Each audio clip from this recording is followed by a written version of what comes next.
রাতের বেলায় ঘর ঝাড়ু দিলে, রাতের বেলায় চুল বা নখ কাটলে কোনো অমঙ্গল হয় না।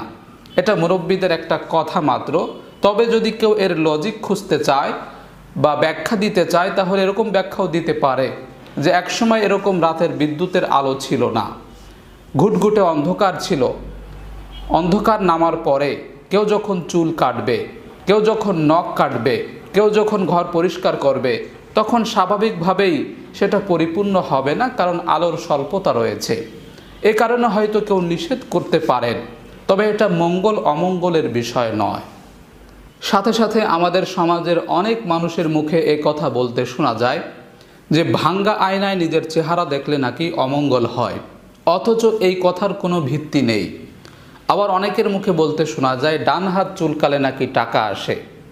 আবার অনেকে দেখি হাতের এই রেখাগুলোর মধ্যে, অর্থাৎ হাত যখন